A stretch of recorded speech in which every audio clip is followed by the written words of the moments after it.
Oremos, hermanos. Padre, te damos gracias una vez más. Ahora te queremos suplicar, Señor, que abras nuestra mente a tu palabra, Señor. Que abras nuestro entendimiento. Que inclines nuestro oído y nuestro corazón ante tu palabra. Que nos muestres el reino de los cielos. Que nos muestres a Cristo. Que podamos ver con nuestros propios ojos y con el corazón lo imposible que es para el ser humano salvarse a sí mismo. Y la bendita gracia que nos has dado en Cristo Jesús. Esa gran bendición de ser salvos por la vida, la muerte y la resurrección de tu Hijo Jesucristo. Y es en su nombre que nosotros oramos y te pedimos esto, Señor. Amén.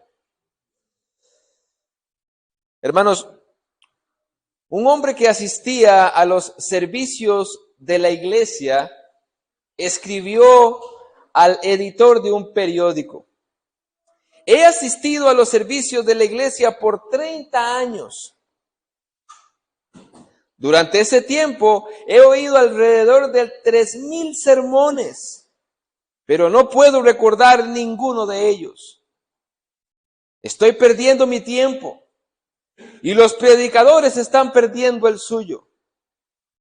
Esto causó controversia por una semana, pero una carta al editor puso final a la controversia.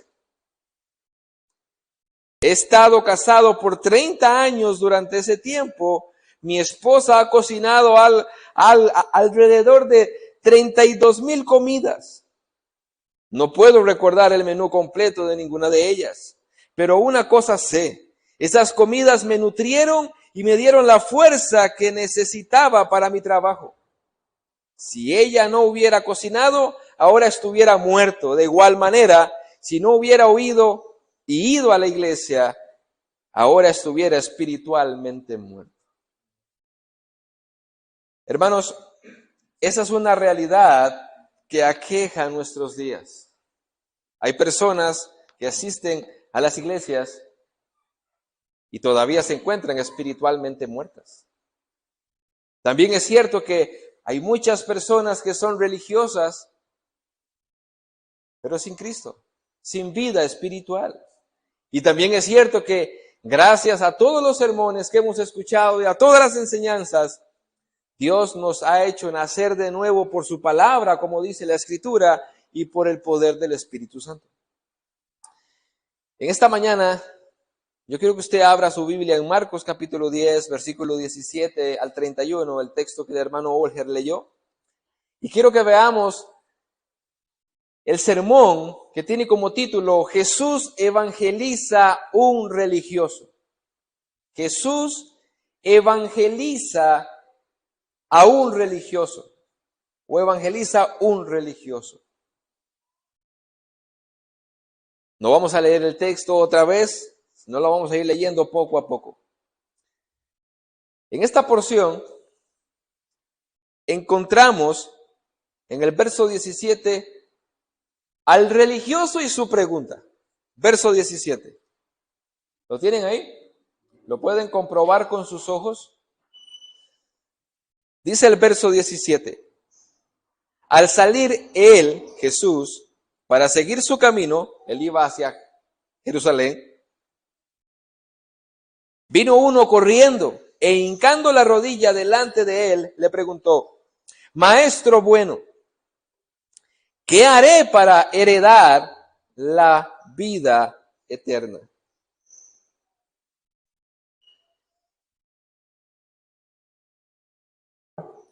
Notemos en este pasaje bíblico cómo Dios nos muestra que el religioso tiene reverencia externa.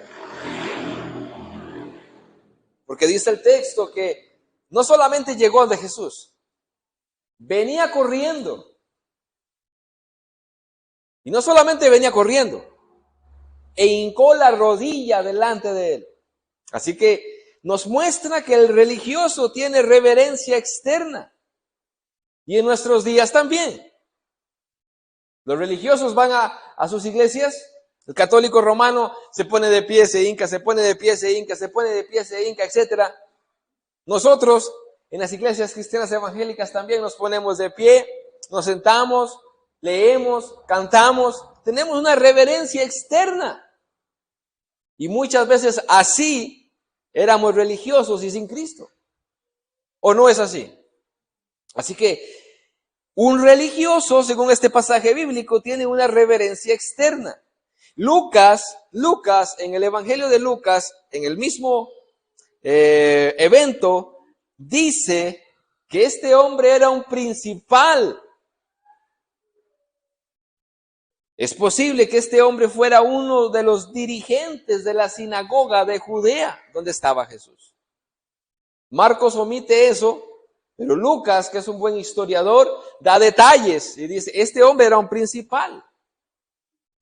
Posiblemente, como les decía, un dirigente de la sinagoga, era un religioso que llegó corriendo hacia Jesús e hincó su rodilla. Ahora, observemos la perspectiva que tenía este religioso. Vean el versículo 17 otra vez. Dice, vino uno corriendo e hincando la rodilla delante de él, le preguntó, y vea la perspectiva que él tenía. Maestro bueno, dice Marcos, que fue lo que él dijo. Maestro bueno. Hermanos, ¿cuál era la perspectiva que tenía este hombre de todos los judíos, o mayormente de los rabinos de aquel momento? De que eran buenos.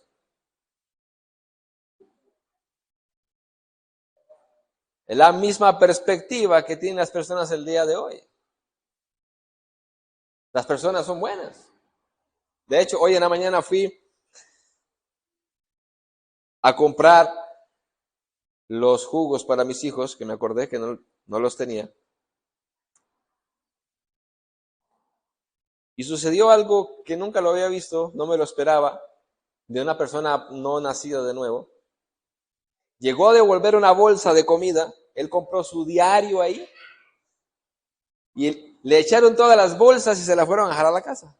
Dentro de todo lo que le echaron una bolsa con un montón de diario, ¿verdad? Como llamamos nosotros, que no eran de él. Y él llegó hoy temprano en la mañana a devolver la bolsa. Esta no es mía, me la echaron, pero no es mía. Luego que él se fue, me tocó a mí, yo pagué, y me dice el supermercado, no todos son malos, ¿verdad? Hay gente buena. Yo le dije, en realidad somos personas malas que hacemos cosas buenas de vez en cuando.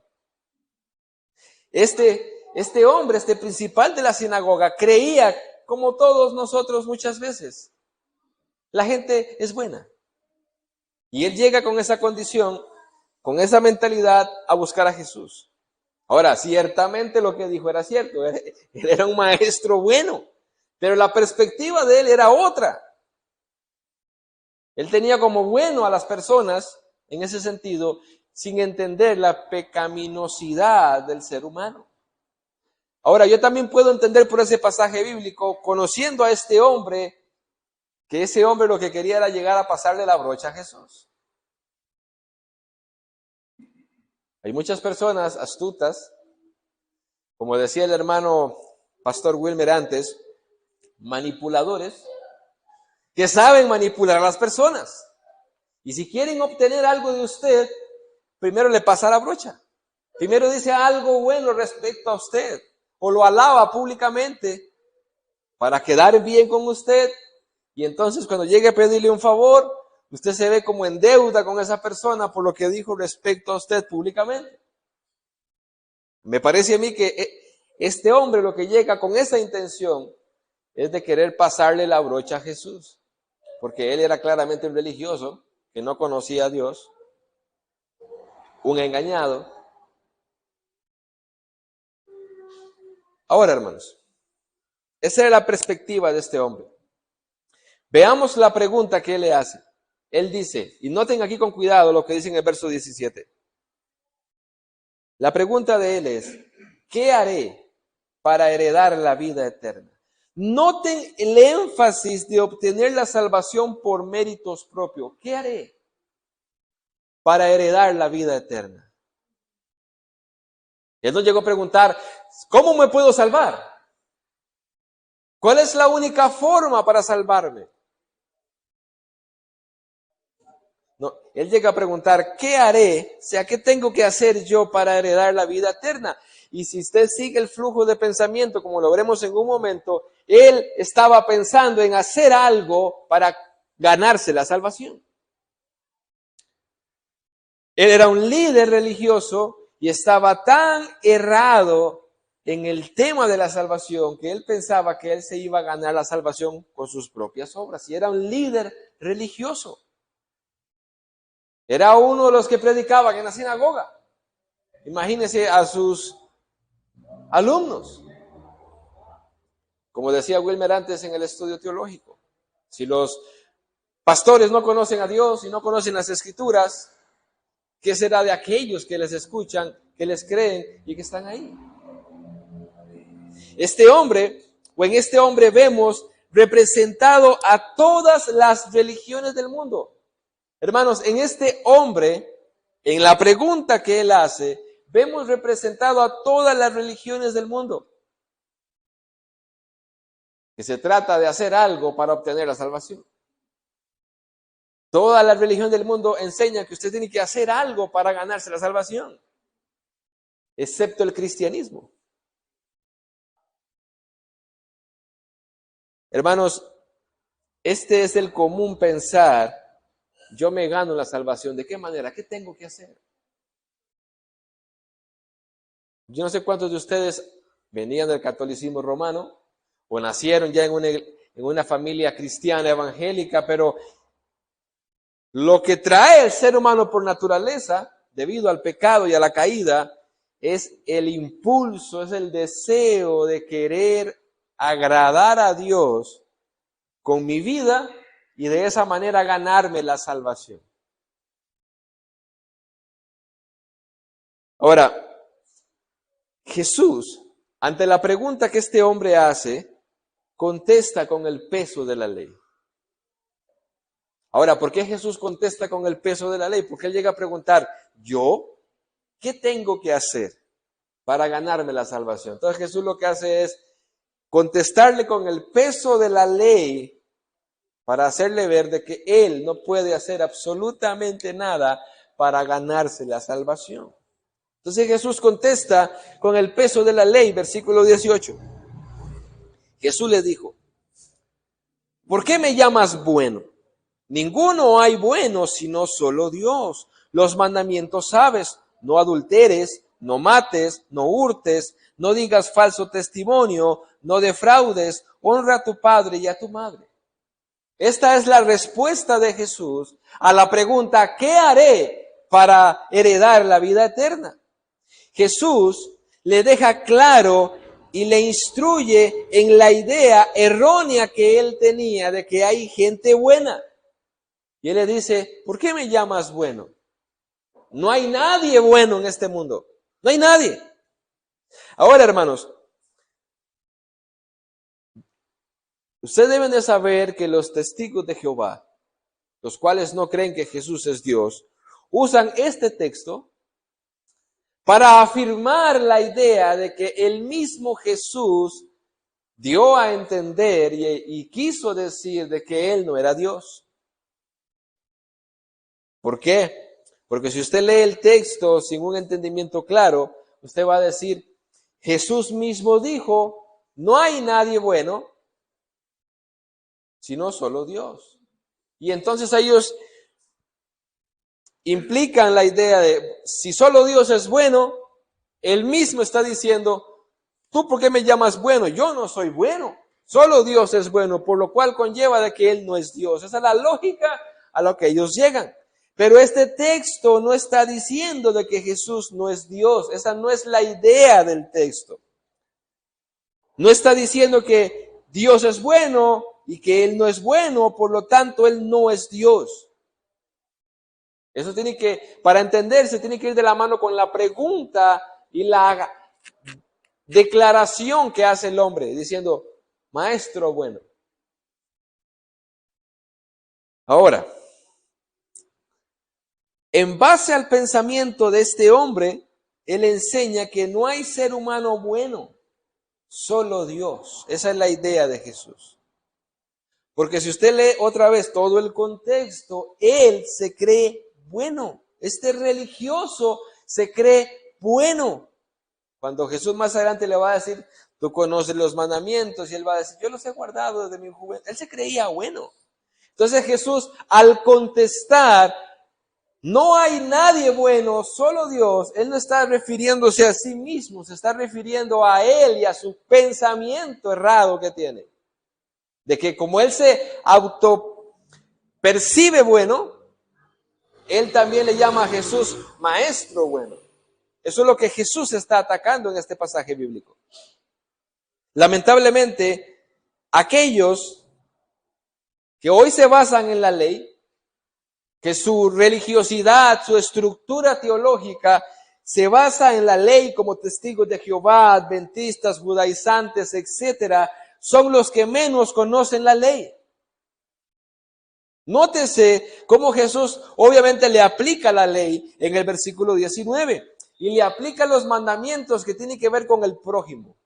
Ni siquiera le aplica los pasajes, los mandamientos que tienen que ver con Dios. Le aplica los mandamientos que tienen que ver con el prójimo. ¿Cuáles?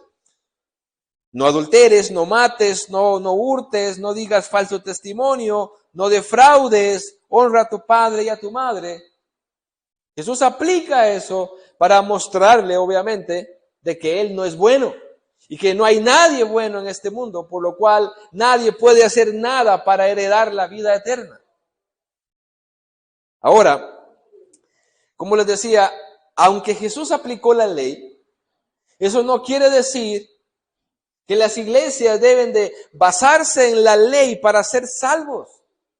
Pero lamentablemente, como les decía, los testigos de Jehová, los adventistas, los judaizantes, etcétera, se basan en la ley de Dios, en los 10 mandamientos, para querer ser salvos por medio de la ley y poder decir como este hombre religioso, ¿qué hago yo para ser salvo? Se basan en sus obras de acuerdo a la ley. Pero ellos mismos son los que menos entienden cómo funciona la ley de Dios. Porque la ley, hermanos, no fue dada como método de salvación. Cuando usted encuentra toda la ley de Moisés en el Antiguo Testamento, esa ley no fue dada con motivos de que la gente se salve por medio de la ley. Ese no fue el motivo del Espíritu Santo al dar la ley.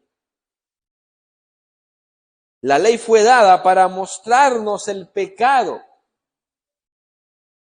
¿Cuántos de ustedes han visto la película El progreso del peregrino? Levanten la mano. ¿Cuántos la han visto? Los que no han visto esa película, yo se los recomiendo. Véanla. Está en YouTube. Ponga ahí película El progreso del peregrino. Hay una escena donde Cristiano llega a una casa y ve a una mujer barriendo. Y mientras barre, se levanta una, como esa que estaba afuera, una nube de polvo. Y luego se le explica a Cristiano que el polvo es el pecado. Y que la escoba es un ejemplo de la ley de Dios. Que así como Dios, o más bien, así como alguien puede usar la escoba y al barrer se levanta el polvo y se muestra, esa es la intención de la ley de Dios, mostrarnos el pecado que hay en nosotros. Y luego aparece otra persona en esa escena donde aparece con un atomizador con agua. Entonces es referente a la gracia que aplaca el pecado. Entonces, hermanos, la ley fue dada simplemente para mostrarnos el pecado. También la Biblia enseña que la ley fue dada para encerrarnos a todos bajo pecado. y taparnos la boca a todos y que todos queden bajo el juicio de Dios. Romanos 3:16. Ahí lo dice Pablo. ¿Para qué sirve la ley? La ley sirve para encerrar a toda la raza humana bajo pecado, ya que muestra que son pecadores, todos son pecadores y todos están bajo el juicio de Dios, y entonces le cerramos la boca a todos los seres humanos de querer excusarse y poder decir como este religioso, ¿qué puedo hacer yo para ser salvo? Nada. Eres un pecador. Para eso fue dada la ley. Y también dice Gálatas 3:24 que la ley fue dada para que nosotros fuésemos llevados, para que nosotros viéramos la necesidad de una salvación. Dice Pablo en Gálatas 3:24 que la ley es nuestro ayo, aquel que nos lleva y nos conduce a Cristo, nada más. Ese es el único objetivo por la cual Dios dio la ley. Pero este religioso, como todos los religiosos en nuestros días, se quieren basar en obedecer la ley para ser salvos. Y Pablo dice, nadie por obedecer la ley va a ser justificado delante de Dios. Nadie. Porque más bien la ley lo condena. Nadie. Pero lamentablemente usted sabe que lo que hay aquí en Costa Rica y se enseña en el catolicismo romano mayormente y también en nuestros testigos de Jehová y adventistas es haga el bien, pórtese bien y deje de hacer el mal y con eso usted es salvo, ¿verdad? Y se basan en la ley. De hecho, los testigos de Jehová, los adventistas, los mormones, los católicos romanos no es otra cosa que judíos modernos, judíos disfrazados, es exactamente lo mismo, se basan en la ley. Se quieren salvar por sus propias obras. La ley no fue dada para salvar. Por esta razón, ellos que se jactan de la ley son los que menos conocen la ley. Cuando usted habla con un adventista que se basan en la ley, son los menos que conocen la ley. No saben ni para qué fue dada la ley. Son ignorantes. Y no quiero pasar la página sin decirles, ustedes deben de estar siendo capacitados para poder hablar con un adventista que se basa en la ley y poder mostrarles que están equivocados. Y mostrarles la única forma de ser salvos. Debemos de estar capacitados para eso. En el versículo 19 de nuestro texto, Jesús aplica esta verdad a este religioso. En el verso 18, Jesús aclara, ¿por qué me llamas bueno? Ninguno hay bueno, sino solo uno, Dios. Y en el verso 19, aplica la ley. Obviamente Jesús no estaba diciendo o enseñando que la obedeciera y de esa forma sería salvo. Hermanos, no podemos ver a Jesús en este pasaje bíblico enseñando salvación por obras. Imposible. Claro, el que quiera malinterpretarlo lo va a malinterpretar.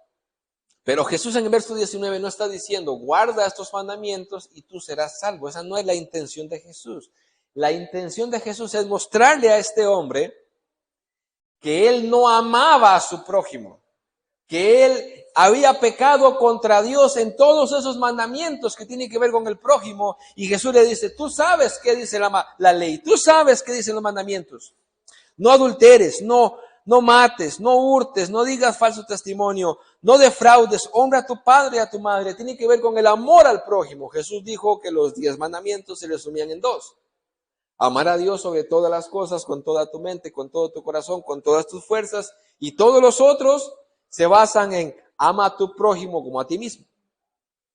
Este hombre llega justificado delante de Jesús, creyendo que Jesús le iba a decir, cuando él pregunta, ¿qué debo de hacer para ser salvo? Él se imaginó, este hombre me va a decir, ya tú eres salvo. Ya tú estás, check, vas directo. Ese era el pensamiento de él.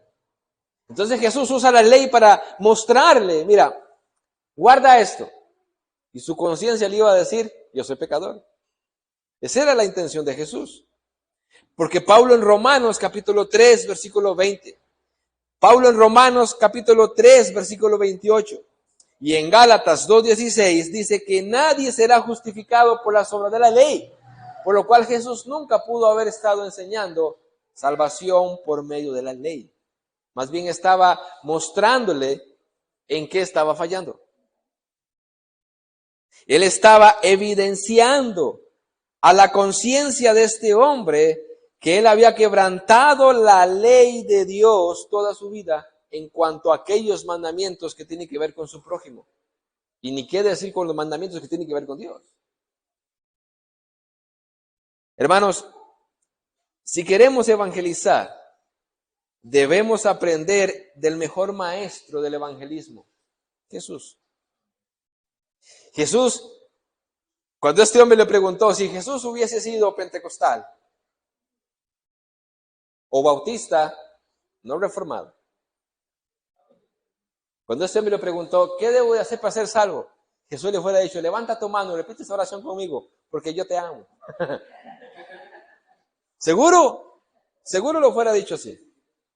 Porque esa es la forma de evangelizar, ¿o no? ¿Qué hizo Jesús? Lo llevó a la ley para darle conciencia de su pecado, para decirle, tú me llamas bueno a mí porque tú crees que tú eres bueno y tú crees que vas directo al cielo. Te voy a mostrar que no es así, te voy a mostrar que voy a usar lo que yo he dado para llevarte a mí, la ley, el ayo. Yo te lo voy a dar, te voy a dar el remedio. Nunca se me olvida una predicación de Paul Washer donde él dice, si tú sales ahorita aquí a la carretera, es para nosotros también ahorita, casi las 12, si tú sales aquí y miras al cielo, tú puedes ver las estrellas. ¿Podrías ver las estrellas si sales ahí? No. Y él pregunta, ¿qué habrá pasado con las estrellas? ¿Será que Dios las guardó durante el día y cuando llega la noche las vuelve a poner? No, las estrellas están ahí mismo. Lo que necesitas es oscuridad para poder ver la hermosura de las estrellas. Dice, de la misma manera los pecadores no pueden ver la hermosura de Cristo y su evangelio hasta que no vean la oscuridad de su pecado. Eso es lo que está haciendo Jesús aquí. Viene un hombre religioso que se cree bueno, que cree que no tiene ni una sola tacha en los 10 mandamientos. ¿Qué hace Jesús? Le muestra la oscuridad de su pecado en cuanto a los 10 mandamientos que tienen que ver con su prójimo. ¿Qué diferencia, hermanos, ver a Jesús evangelizando en comparación a los cristianos que salen a evangelizar hoy?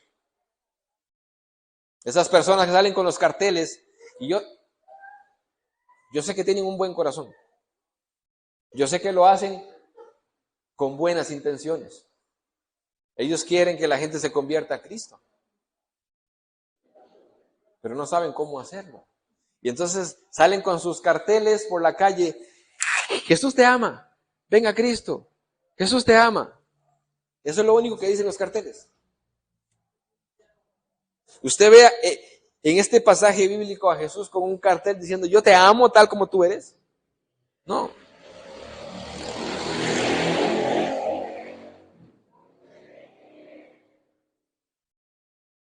Lamentablemente las personas que salen a evangelizar hoy, que no saben evangelizar de una forma bíblica, no muestran la situación real de la raza humana. No se lo muestran. Nada más le dicen, Jesús te ama. Ven, te ha amado desde siempre. No exaltan a Dios y su santidad. No hacen responsable al pecador de todas sus faltas. Bajan el estándar divino. No sacan a la luz el engaño en las que están atados, creyéndose en buenas personas. No, Jesús de una vez fue al grano. Te voy a mostrar que has fallado en todos los mandamientos que tienen que ver con el amor a tu prójimo. Ahora, para que usted vea lo engañado que es el ser humano por naturaleza, veamos en el verso 20 el religioso engañado. Después de que Jesús le menciona los 10 mandamientos, ¿Cuál fue la reacción de este religioso engañado? Versículo 20. Él, entonces, respondiendo, le dijo: Maestro, todo esto he guardado desde mi juventud. Como diría un meme hoy, pobre criatura. Pobre criatura. Todo esto he guardado desde mi juventud. Un religioso engañado. ¿Por qué? Él era un principal. Él era posiblemente uno de los líderes de la sinagoga que había ahí. Era un judío, por ende conocía las Escrituras. Eclesiastés 7:20 dice: ciertamente no hay hombre justo en la tierra. O sea, no hay un solo hombre que se pueda justificar para salvarse en la tierra. Dice que haga el bien y que nunca peque. Proverbios 29 dice: ¿quién podrá decir, yo he limpiado mi corazón, limpio estoy de mi pecado? Para él, él sí. Para él, él sí. Romanos 3:23, por cuanto todos pecaron, todos. Y el Salmo 143:2 dice: no entres en juicio con tu siervo, porque no se justificará delante de ti ningún ser humano. Este líder religioso era que no conocía las Escrituras. Él estaba engañado. Él creía que sí, había guardado todos esos mandamientos, cuando ya la ley que él tenía escrita también decía esto: porque no se justificará delante de ti ningún ser humano. Pero él estaba engañado. Hermano, ante esto, ¿cómo este hombre viene a tratar de justificarse diciendo que él no ha roto un solo plato? Todo esto lo ha guardado. Él no ha roto un solo plato. Él es una buena persona. Y no hay ninguna diferencia con las personas o en la mentalidad de las personas del día de hoy. No hay muerto malo. Todo el que se muere va al cielo. ¿En serio? Todo el que se muere va al cielo, según el pensar de las personas. Pero están engañados. Están engañados. La gente cree que está bien con Dios, pero está engañada. ¿Y por qué están engañados? Pensemos. ¿Por qué están engañados? ¿Por qué creen que son buenos? Porque ese es el trabajo de Satanás y con astucia usa la religión. Tipo vacuna. Dicen los que saben que las vacunas funcionan más o menos de esa manera. Por ejemplo, si sale una gripe, o hablemos el cólera, alguna enfermedad, el cólera, el dengue, lo que usted piense. ¿Qué hacen las vacunas? Agarran un poco del virus y se lo inyectan al cuerpo para que el mismo cuerpo tenga autodefensas, como para que las defensas del cuerpo examinen, identifiquen el virus y cree defensas. Cuando llegue el virus, el cuerpo está preparado. La religión funciona de esa manera. Te da un poquito de Biblia, te da un poquito del Evangelio, no todo, te da un poquito de Biblia, un poquito del Evangelio. Y de esa manera te preparan para creerte que ya eres salvo. Y cuando llega el Evangelio, tú ni prestas atención porque para ti mismo tú eres salvo. Así funciona la religiosidad. ¿Qué hacen en la Iglesia Católica? Te dan un poquito por aquí de la Biblia, un poquito de allá de la Biblia, un poquito aquí del Evangelio. Claro, adulterado y mezclado con toda la idolatría que se hace ahí. Y lo que hace es crear una conciencia de, ya soy salvo. ¿Ya? Te predican el Evangelio, no tienen necesidad, ya soy salvo, soy hijo de Dios. Desde el bautismo se me quitó el pecado original, ya. Así funciona la religiosidad, por eso se creen buenos. Hermanos, como decía un predicador, solo el creyente sabe que ha quebrantado toda su vida la ley de Dios, solo el creyente sabe eso. Solo el creyente se ve miserable a sí mismo. Solo el verdadero creyente. En 1 de Juan 1:8 dice, si decimos que no tenemos pecado, nos engañamos a nosotros mismos y la verdad no está en nosotros. Aplique esto a este religioso engañado de nuestro texto. Él se creía, bueno, y dice el Espíritu Santo, dice Dios, si tú dices que no tienes pecado, te engañas a ti mismo y la verdad no está en ti. Si alguien se cree bueno, está engañado y no tiene la verdad. Ustedes han visto, piensen en esto por un momento. Ustedes han visto a esas personas que siempre lo saben todo, que hacen de todo. Ellos siempre saben hacer de lo que estén hablando. Si hablan de pesca, ellos saben pescar. Si usted habla de mecánica, ellos saben de mecánica. Si usted habla de cocinar, ellos saben de cocinar. Ellos todo lo saben. Es como si en una conversación de amigas que están hablando acerca de carros y de fulana que se compró un carro nuevo, siempre está aquella que todo lo sabe y que quiere aparentar para no quedarse atrás.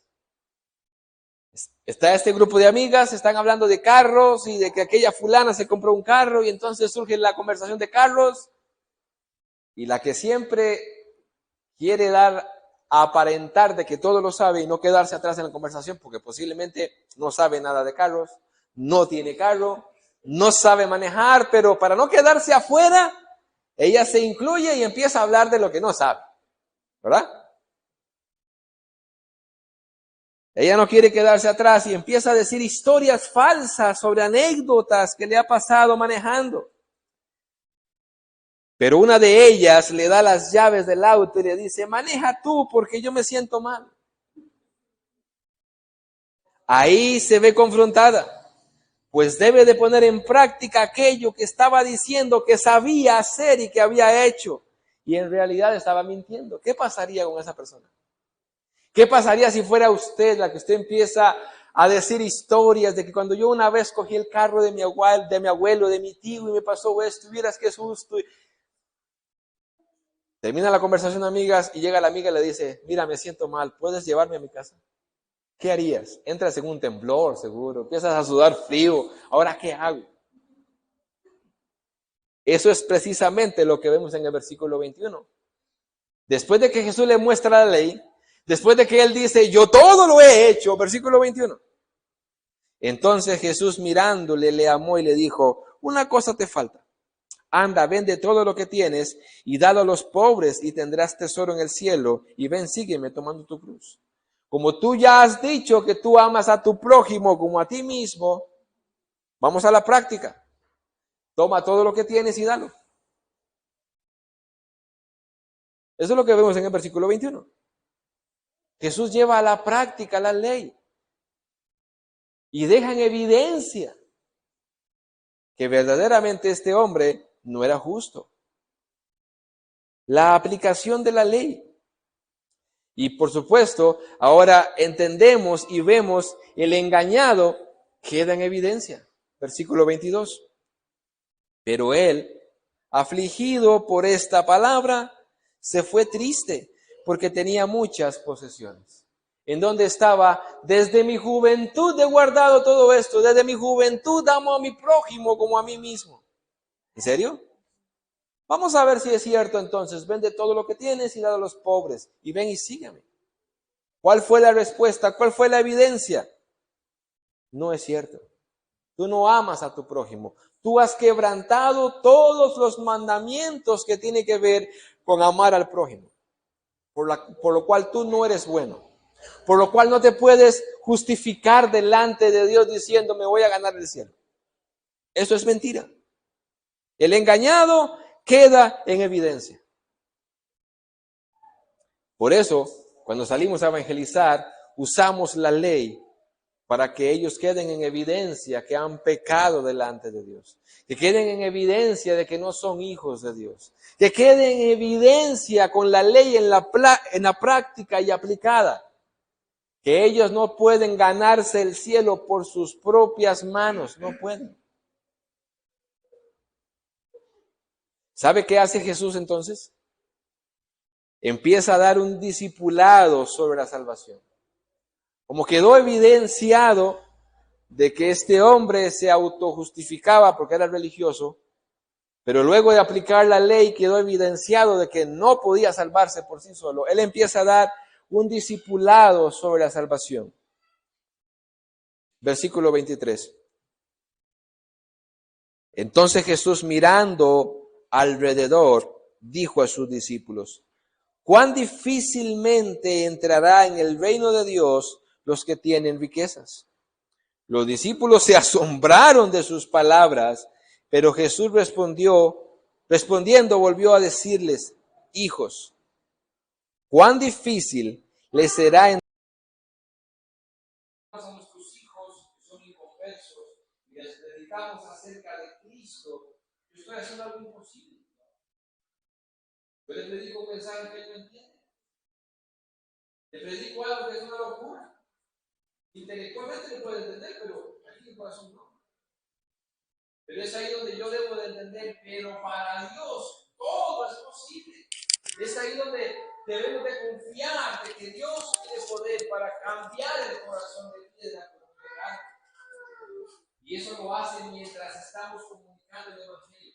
Y puede ser que yo me lleve 10 años, 20 años comunicándole el Evangelio a mi hijo y no reaccione. Hasta 30 años después. No sé si me entienden lo que estoy diciendo. Es imposible para el ser humano, por un lado, es imposible ganarse la salvación por obras. Y por el otro lado, es imposible para él entender el Evangelio. Todo queda en las manos de Dios. Todo queda en las manos de Dios.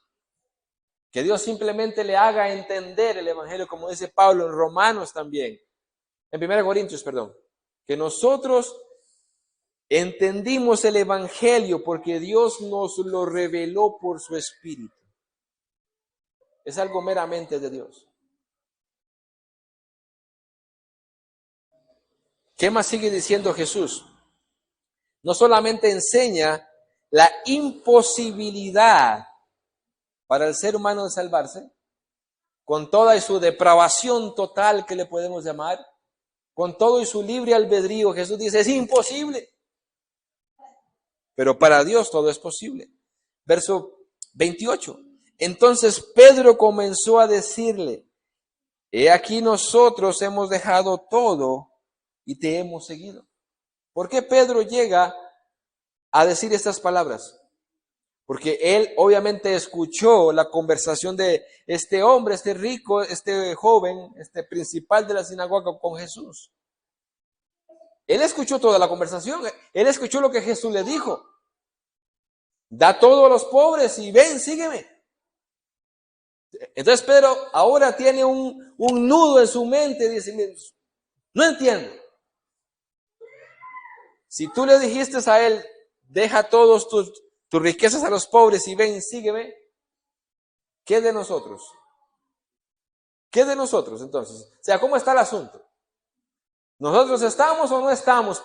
Y él dice en el versículo 28, entonces Pedro comenzó a decirles, he aquí nosotros lo hemos dejado todo y te hemos seguido. ¿Estamos aprobados o no estamos aprobados? ¿Cómo está el asunto? Respóndenos, acláranos. Porque aquel tú lo mandaste a hacer algo y no quiso. Y él no va a entrar en el reino de los cielos en esa situación. Pero nosotros, que hemos dejado todo, ¿qué responde Jesús? Verso 29. Respondió Jesús y le dijo, de cierto os digo que no hay ninguno que haya dejado casa, o hermanos, o hermanas, o padre, o madre, o mujer, o hijos, o tierras, por causa de mí y del Evangelio, que no reciba 100 veces más ahora en este tiempo, casas, hermanos, hermanas, padres, hijos y tierras, con persecuciones, y en el siglo venidero la vida eterna. O sea, Jesús está diciendo, el que se despoje de todo su ser, el que verdaderamente se niegue a sí mismo y abandone todo y me tenga a mí por el más importante en este mundo, va a recibir 100 veces más casas, terrenos, familiares. ¿En qué sentido? En el sentido que yo ahora tengo hermanos en Cristo que se supone que me aman como a ustedes mismos, que si yo no tuviera casa, cuento con la casa suya, cuento con la casa suya, cuento con la casa suya, cuento con la casa suya, cuento con la casa suya. Esa es la idea de Jesús. No vayan a creer a un predicador de la prosperidad con ese texto de que si usted da una cosa va a recibir 100 veces más una casa. No, ese no es el sentido de Jesús. Y él añade, con persecuciones. Con persecuciones. Este hombre rico no estaba dispuesto a dejar a un lado su comodidad que le daba las riquezas. Pero Jesús dice, el que lo deje todo, aún sabiendo que va a ser perseguido, va a heredar la vida eterna. Va a heredar la vida eterna.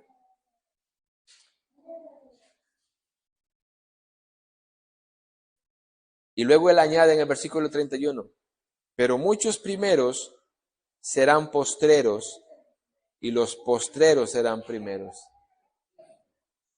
Y quiero terminar preguntando, ¿qué significa el versículo 31? ¿Qué es eso de que los primeros serán últimos y los últimos serán primeros?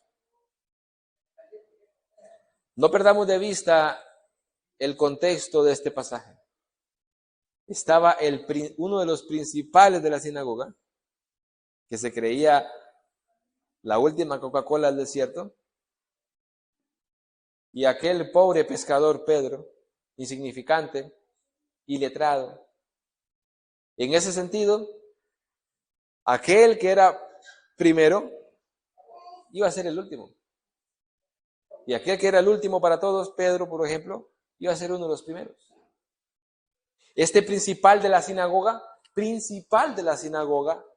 tenido por un hombre respetado posiblemente, delante de los ojos de Jesús, ese era un pobre desgraciado, camino al infierno. Aquel pobre pescador, delante de los ojos de Jesús, a ese fue el que le dijo, yo te voy a entregar las llaves del reino de los cielos. Tú vas a ser el primero en predicar un sermón después de la venida del Espíritu Santo. Tú vas a ser el encargado de predicar y se van a convertir un montón de personas. Tú tienes las llaves del reino de los cielos, Pedro. Y el principal de la sinagoga, en ese sentido, hermanos, cuando se dice muchos primeros serán postreros y los postreros serán primeros. Jesús le dijo a los escribas y fariseos, las prostitutas van primero que ustedes al reino de los cielos. Porque ellos se creían autojustificados. Mientras que aquellas prostitutas, en el caso de María Magdalena, por ejemplo, estaba tan agradecida con Jesús que aún le lavó los pies con sus lágrimas. Lo secó con sus cabellos. La idea es aquí, los que se autojustifican no van a entrar. Pero aquellos que más bien se humillan y vienen a Cristo humillados, ellos van a entrar en el reino de los cielos. Hermanos, según el verso 28 a 31, aquí vemos los requerimientos y los beneficios. Ahora mi pregunta es, para terminar, ¿cómo te ves a ti mismo? ¿Te ves autojustificable? O sea, ¿crees que vas a ir al cielo porque no eres tan malo o tan mala? ¿Entiendes bien la única forma de ser salvo? ¿Entiendes de que aunque hagas cosas externas, religiosamente hablando, parecen nobles, eso no garantiza nada que vayas camino al cielo? Este hombre llegó corriendo, desesperado, se arrodilló delante de Jesús, pero estaba engañado.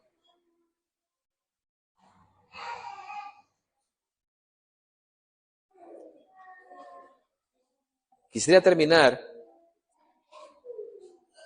cuando él le dice en el versículo 21,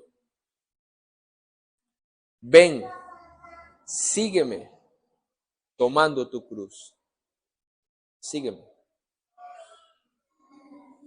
Hermanos, aunque ustedes no lo crean, la Iglesia Bautista Reformada no salva a nadie. Tú tienes que seguir a Jesús. Tú tienes que llegar a Él humillado y seguirle y dispuesto a dar todo por Jesús. Y como dice en este contexto de este pasaje, vas a tener que dejar, si es que llega a suceder, a un lado a tu papá, a tu mamá, tus herencias, tus hijos, tu esposo, tu esposa. Vas a tener que estar dispuesto a abandonar todo lo que tengas que abandonar por seguir a Jesús. Si esa no es tu convicción, tú no vas camino al cielo. No lo vas. Si tú quieres honrar más a tu papá, si quieres honrar más a tus hijos que ser fiel a Cristo, vas camino al infierno. En el tiempo de Jesús, muchos se quedaron sin herencia. Se iban a quedar prácticamente en la calle, porque seguir a Jesús implicaba ser alguien que estaba apostatando, a seguir a un falso, y los padres los iban a desheredar. Por eso Jesús dice, aquel que aquí haya dejado padre, madre, terrenos, por mí y por el Evangelio, va a recibir 100 veces más y la vida eterna. Hermanos, muchas veces yo veo cristianos en las iglesias que no están dispuestos a dejar cosas tan insignificantes por seguir a Cristo. Que me pregunto, ¿serán cristianos? ¿Serán cristianos? No están dispuestos a dejar novios, novias, no están dispuestos a dejar relaciones impropias por seguir a Cristo. Veo personas que prefieren obedecer a su papá y a su mamá que seguir a Cristo. Veo personas que estando casadas y casados prefieren obedecer a sus cónyuges inconversos que seguir a Cristo.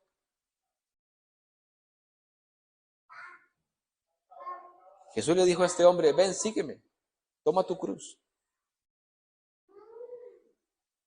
Meditemos en lo que nosotros verdaderamente estamos queriendo en nuestros corazones. ¿Querer seguir a Jesús? Hermanos, hay personas que se dicen ser cristianos, son religiosos. Se les aparece un cumpleaños un domingo, se olvidaron de Cristo, se olvidaron del Evangelio, se olvidaron de la iglesia. Es más importante el cumpleaños.